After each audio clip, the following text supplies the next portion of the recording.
Quem me segue há um tempo sabe que eu tento fazer vídeo para todos os níveis pré-ENEM. Para quem está começando, para quem não tem uma base boa, para quem já está perto de uma vaga em uma faculdade concorrida. E esse vídeo em especial é para quem já tem uma base boa, para quem quer um curso mais difícil, porque faz tempo que eu não faço um vídeo assim. Então eu vou dar cerca de 5 dicas para quem já está aí na boca do gol. E eu acho essas dicas meio avançadas para quem ainda não tem uma base boa, mas você pode assistir o vídeo e ver se tira algum proveito. Mas para quem está no começo do estudo, quem não tem uma base muito forte, eu vou deixar na descrição um outro vídeo com dicas mais simples para você seguir e aumentar sua nota. Então bora começar as dicas de hoje. Presta bastante atenção, porque elas não são fáceis de entender e não são fáceis de serem seguidas, mas se você entender e colocar em prática, tem um resultado positivo, vai aumentar um pouco sua nota. Então vamos lá, você que já está estudando há um tempo, já deve ter percebido essa altura que o Enem tem alguns tópicos que você precisa aprender e alguns tópicos que você precisa decorar. E claro que isso é um espectro. Nenhum tópico é 100% aprender e nenhum tópico é 100% decorar.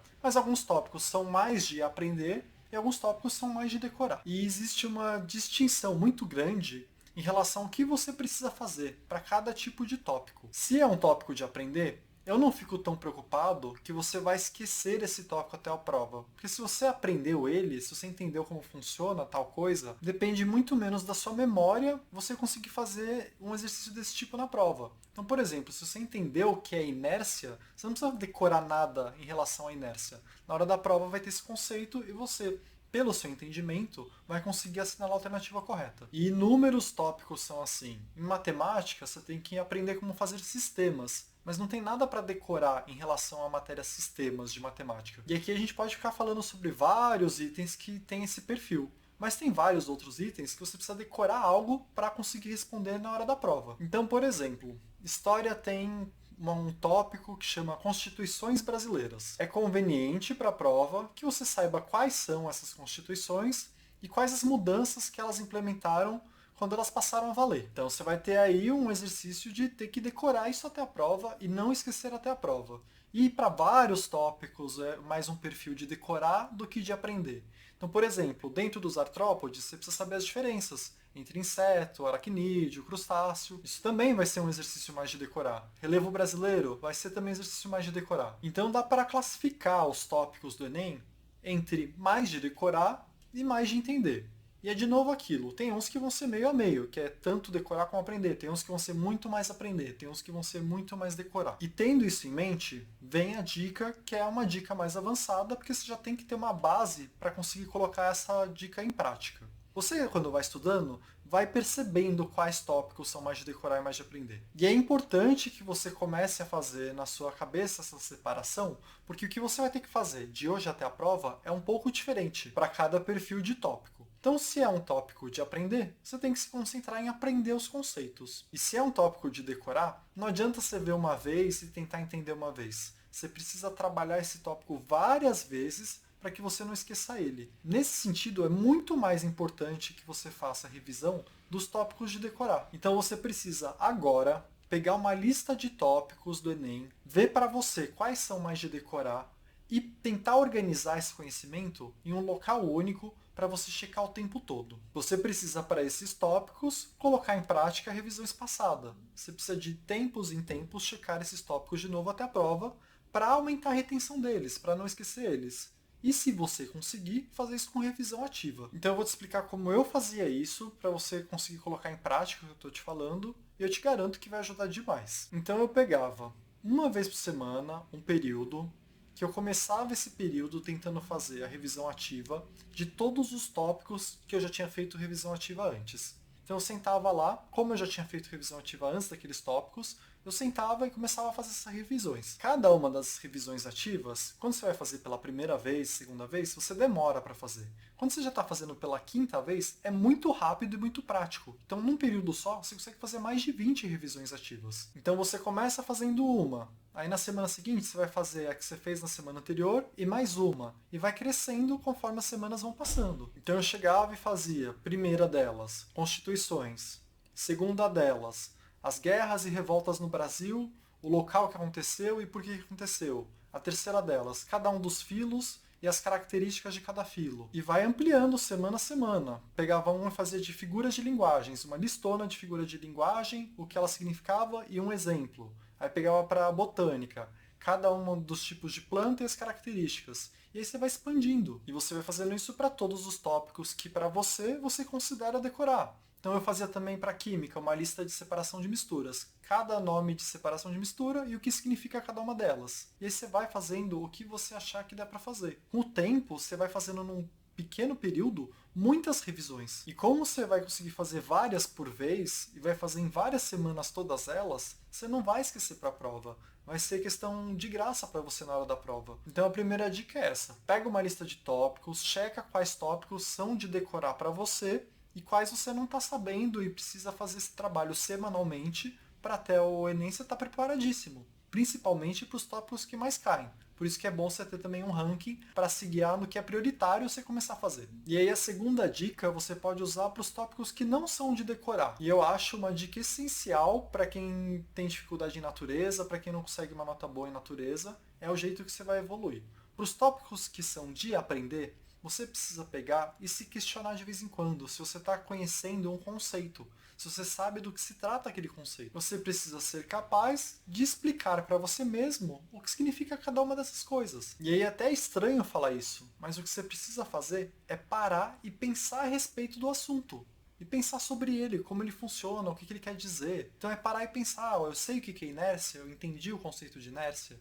Eu sei o que é um isolante térmico. Se tiver uma questão de isolar termicamente algo, eu vou conseguir responder? Sempre cai questão assim no Enem. E aí você pode ir para onde você quiser. Você sabe o que é luz, você sabe o que é espectro eletromagnético, você sabe como funciona uma pilha.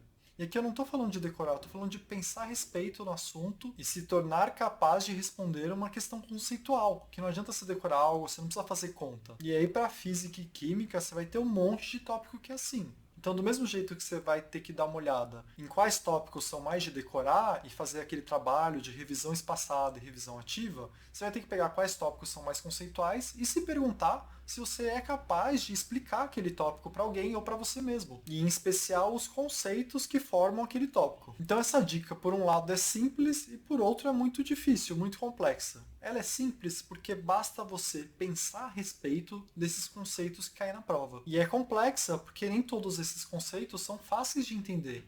Então você tem que ir atrás de vez em quando, estudar mais e até usar a sua imaginação para entender conceitos que são a priori abstratos. E essa foi a segunda dica, complementar a primeira. Vamos para a terceira. E nessa você tem que dobrar sua atenção, porque essa dica é confusa e arriscada, mas pode ser muito útil. É bom você conhecer esse recurso. E ela vai te ajudar quando tiver faltando tempo no primeiro dia, em especial na prova de humanas. De vez em quando no primeiro dia você gasta tempo demais em linguagens, lendo os textos, ou na redação, que você acaba demorando mais tempo do que você tinha se planejado para gastar. Quando isso acontecer, quando você perceber que está faltando tempo, que você vai ter que chutar um monte no final por falta de tempo, você pode fazer um esquema que não é livre de risco, mas que dá uma acelerada na sua prova. E é assim, você vai para a parte de humanas, você não vai ler os textos, você vai ler o comando e as alternativas e vai colocar uma marcação nas alternativas que você acha que podem ser as certas. Nesse momento, você não vai ler o texto, você não vai confirmar sua resposta e você não vai pôr uma marcação definitiva.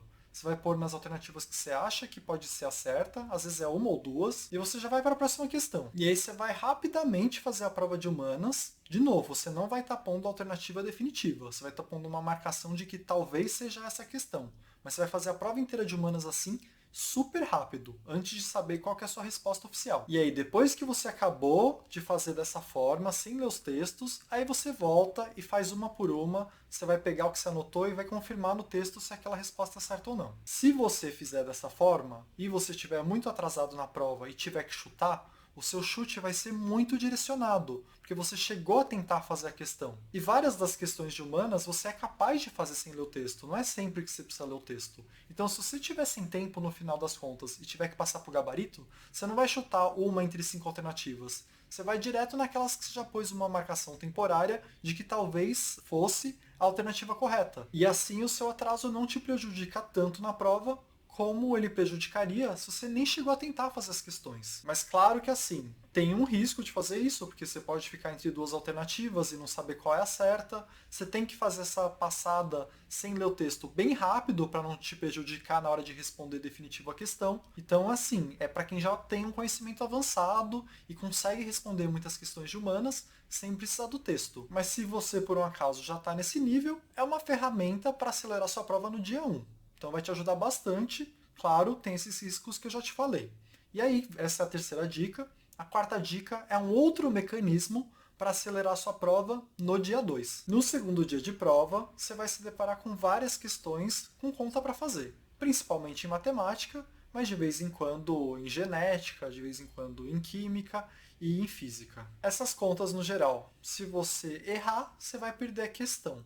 E você não tem tempo de fazer cada conta 2 vezes na prova. O tempo é bem limitado por questão. Mas você precisa sim de um mecanismo seu para dar uma checada de leve se você não viajou na hora de fazer aquela questão. Porque de jeito nenhum você quer perder uma questão que você sabia fazer, que você lembrava da fórmula, porque você errou em uma conta boba. E a melhor solução que eu encontrei para esses casos, que por um lado não te atrasa na prova, e por outro faz com que você consiga checar pelo menos mais ou menos, se você não fez nenhum erro grosseiro, é você fazer uma checagem das contas que você fez, mas de cabeça. Tem mais de um jeito de fazer isso. O normal é, depois que você faz a conta, você pega os valores que você usou na conta, arredonda para um valor próximo desses valores, mas que seja mais fácil de trabalhar numa conta. Então, por exemplo, se você tem um 4.2, você não vai usar para sua conta de cabeça 4.2, você vai usar 4. E assim você pelo menos vê se o resultado não fica muito longe do esperado. E aí conforme você vai tentando fazer isso, começando agora até o Enem, você vai melhorando nisso, você vai fazendo cada vez mais rápido e vai ser cada vez mais preciso. Mas a base é essa, pega os valores da conta, pega um valor próximo a esses valores, mas que seja fácil de fazer uma conta de cabeça. Então você vai sempre arredondar. Sei lá, 3,75 você vai para 4, 5,25 você vai para 5. Você faz esses arredondamentos, aí você faz a conta de cabeça e vê. Ficou muito longe do que esperava?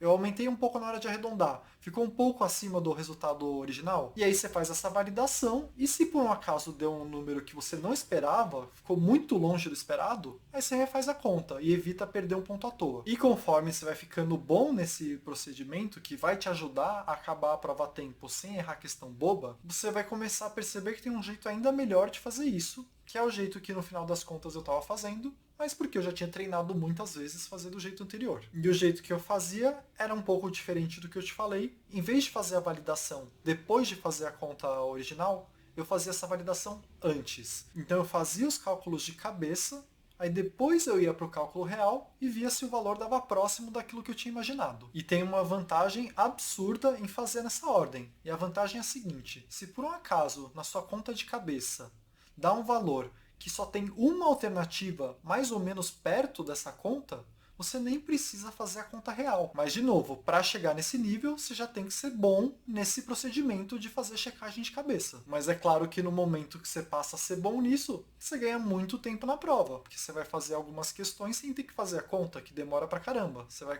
se acostumar a fazer de cabeça e vai aprendendo com esse processo e com o tempo e ficando cada vez mais preciso.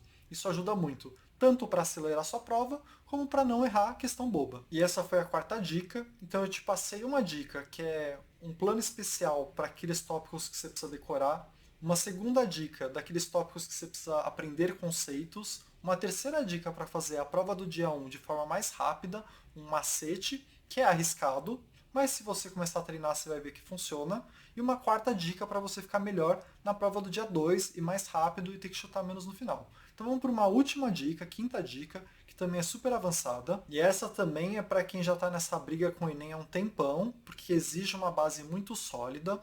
É assim, alguns tópicos têm questões que exigem para resolver a questão, não é tanto aprender algo e não é tanto decorar algo. Ou é um pouco dos dois, mas num nível diferente. E são questões que exigem uma técnica específica para resolver aquela questão, que exigem um roteirinho para se resolver aquele tipo de questão. Se você não tiver um roteirinho na sua cabeça de como resolver aquela questão, ela vai ser muito mais difícil e muito mais demorada na hora da prova. Então é como se você tivesse que decorar, mas não decorar a matéria em si, e sim um script de como resolver determinados tipos de questão. E você vai precisar disso para resolver, por exemplo, associação de resistor, para resolver questões de pilha, para resolver questões de força, para resolver algumas questões de genética, para resolver questões de calorimetria e para resolver um monte de questão de matemática, que se você tiver um roteirinho, elas vão ficar mais rápidas e mais fáceis. Infelizmente, não tem um lugar fácil de se achar isso, são poucos os cursinhos que passam esses roteirinhos.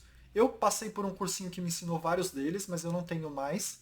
O que eu tenho aqui é um vídeo que eu fiz, alguns roteirinhos de matemática, e eu vou deixar aqui para você. Mas se você também já está numa nota alta e precisa aumentar um pouco mais, é bom você começar a pensar nesse sentido. Quais os tópicos que eu posso ter uns roteirinhos de algumas questões, para quando chegar na hora da prova, eu fazer de forma automática isso, sem chance de errar. Então, para essa dica, minha contribuição vai ser o vídeo que eu vou deixar o link aqui. Eu espero que essas dicas te ajudem muito a aumentar a nota. Por hoje é isso. Obrigado!